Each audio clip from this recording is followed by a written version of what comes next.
Yeah, you better listen. I'm bringing heat, you'll be a fan when I start rapping. Way I'll have your fucking head spinning. I'm known as spit vicious. Release bombs, they go tick tick. Boom, you blow me that head missing. I'm a phenomenon. Stacking cheese like it's Parmesan. 8 different flows, call me Octomom. I'm moving fast like the Autobahn. And I'm independent, so I'm not your fucking starving like it's Ramadan. Sick, twisted, gifted. Can't copy, printed. Can't hold me down. I shape shift, I'm liquid. I killed this beat, I might get convicted. They know how I move. Hello you lovely cups, it's the Dragon Lord here, back again with another video. Now today we are doing part 3 of What If Naofumi was summoned earlier. Before I get into it, comment down below what you thought of the series so far, as I do enjoy making it.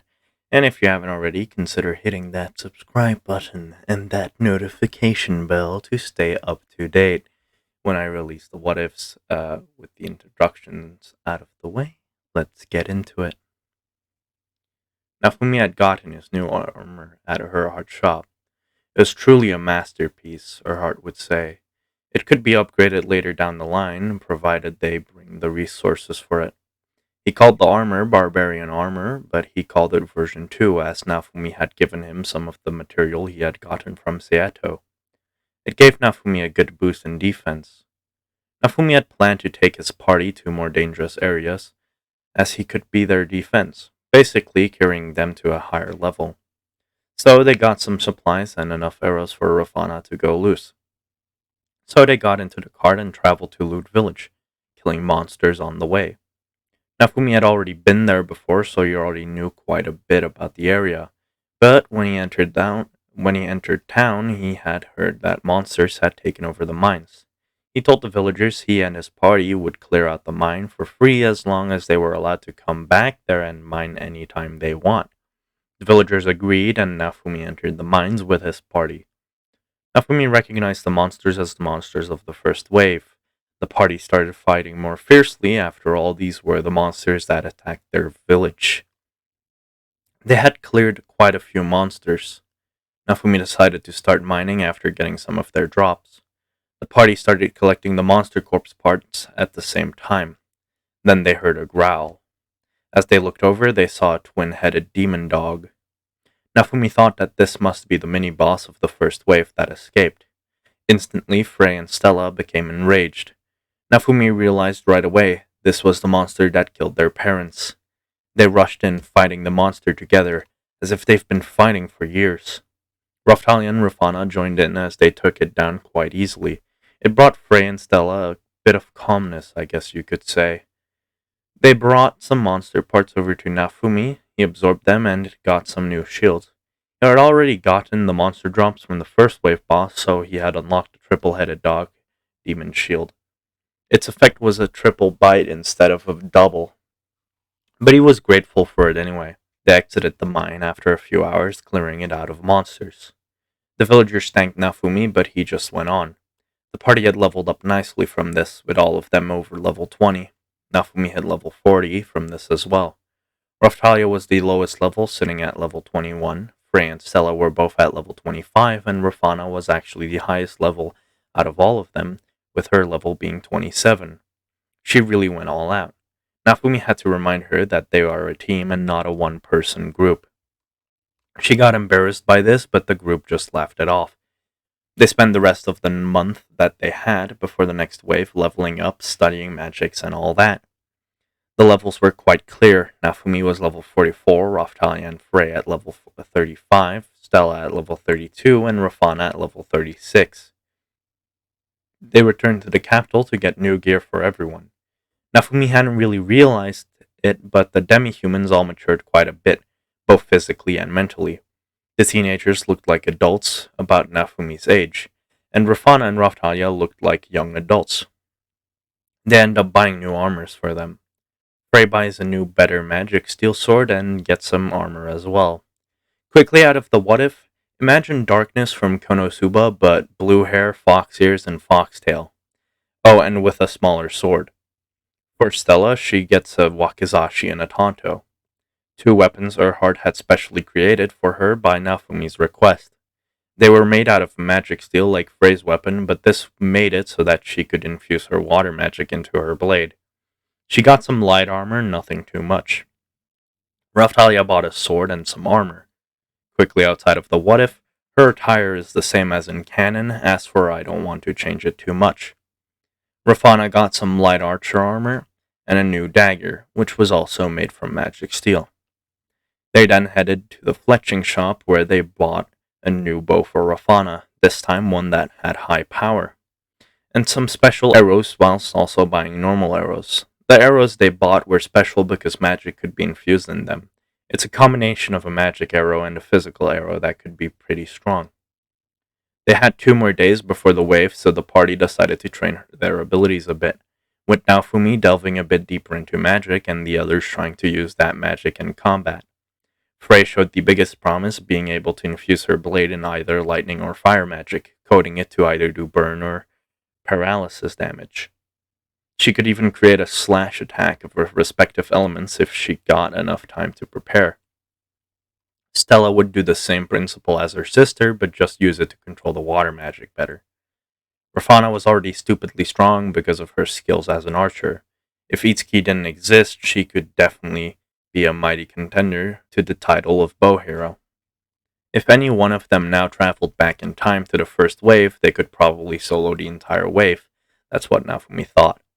Naofumi wasn't on bad terms with the heroes. He had actually talked to Ren and Itsuki before, and they learned a lot through him. They know how vital it is to have a party, so even Ren, who prefers solo play, works together with his party.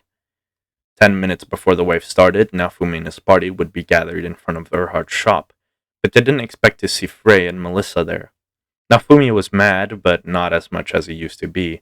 The letter Erhard had given him actually came from them, and it explained everything that happened. Apparently Melissa's father's sickness got really bad, while simultaneously Frederick's younger brother got kidnapped. Mine had told them that she would help them if they helped her frame the shield hero, which they ended up doing in the end. Frederick's younger brother was found, and Melissa's father was surely cured out of nowhere. Naofumi had put himself in their shoes and thought what would have happened if he was in their position. They ended up partying up again. Melissa and Frederick wanted to make up for what they did and had done, and surely they could use the help, so Naofumi let them join. The teleportation started, as they found themselves near Lute Village.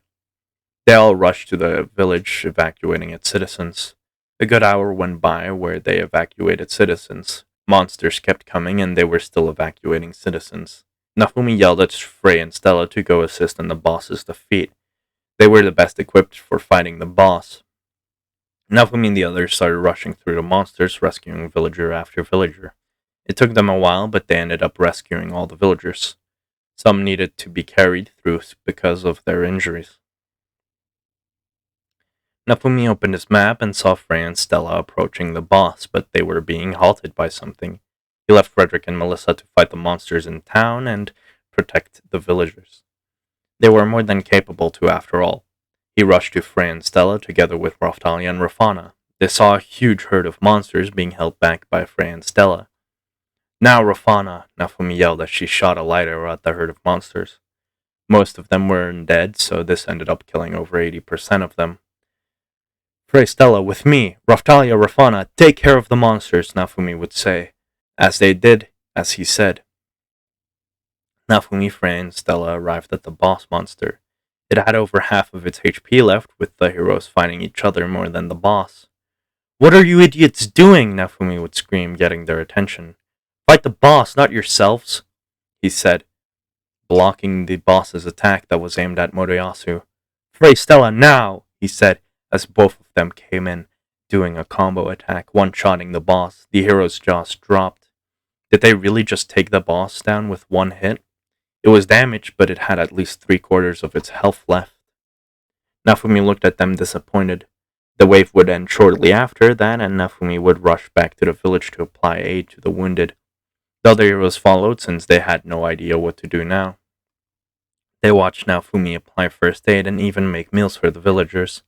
Then a rain of fire arrows came down upon the village. If it wasn't for Naofumi, Stella, and Raftalia's quick reflexes, a lot of people could have gotten hurt.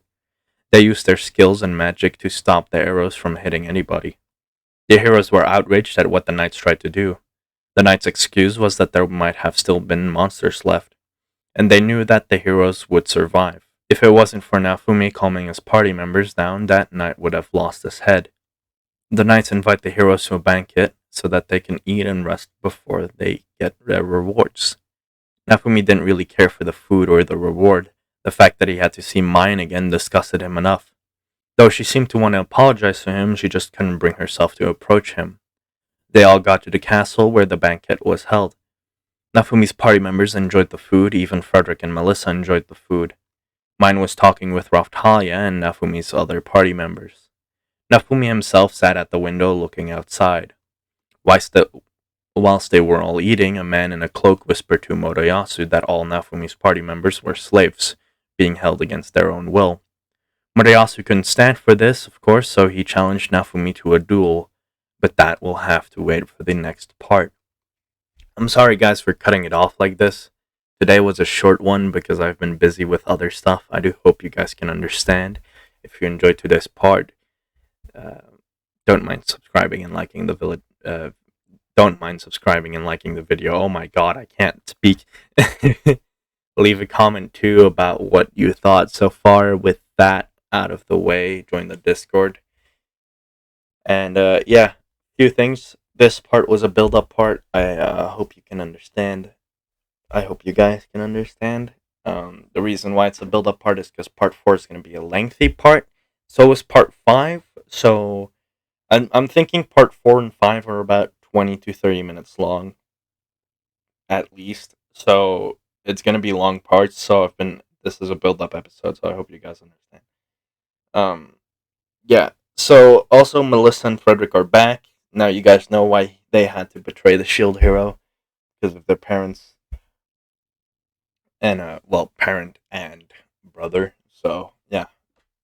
And yeah, mine spoke with the demi-humans, so they're good. They're Gucci. They know what's up. Naofumi doesn't know. So anyway, yeah. I'm the Dragon Lord. I hope you lovely cups have a lovely day, and I'm signing out. Tell me a story. There was once a pale man with dark hair who was very lonely. Why was it lonely? All things must meet this man, so they shunned him. Did he chase them all? He took an axe and split himself in two, right down the middle. So he would always have a friend. So he would always